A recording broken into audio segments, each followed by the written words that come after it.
Let's bring in, obviously, a major player in Washington, D.C., who's been with President Trump today at lunch, and it is Senate Majority Leader John Thune, who joins me now. Mr. Majority Leader, thanks for being with us here in anticipation of this big moment. You've been with President Trump today. Can you give us some sense of expectation, what we might hear from the president? Well, great to be with you, Will. Thank you. And yes, the president's making a big announcement today, obviously, but it's all part of an agenda that's designed to jumpstart this economy, create better paying jobs in America, end the loss of businesses and the hollowing out of a lot of communities in America by encouraging and incentivizing businesses and companies to invest here at home.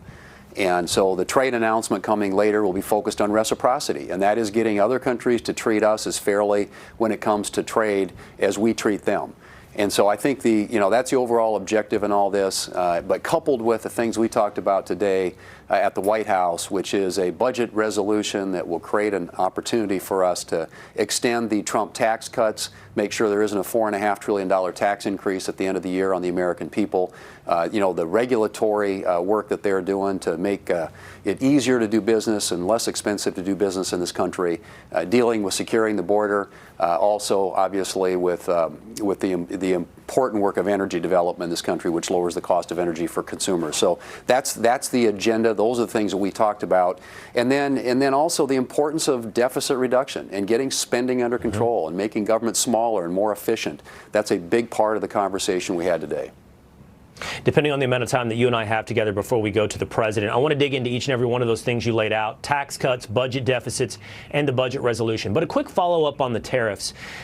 You laid out a rationale that I've heard from Peter Navarro, I've heard from Howard Lutnick, and that is it's part of this much bigger picture to bring back American manufacturing and also reciprocity and fair deals. Is it not logical that those two things work almost against one another? Like, when you say that we want to reset the relationship with other countries, that presumes they'll come back to the table in some period of time, a couple of months, and then maybe these tariffs go away. But it also takes some time to get manufacturing to come back. So how do we fix and how do we score that timeline with those two motives? Well, I mean, I think to your point, Will, tax policy, regulatory policy, energy policy, border policy, cutting spending, those are all things that I think we can be doing right now. The tariff issue is one, yes, it's playing more of the long game.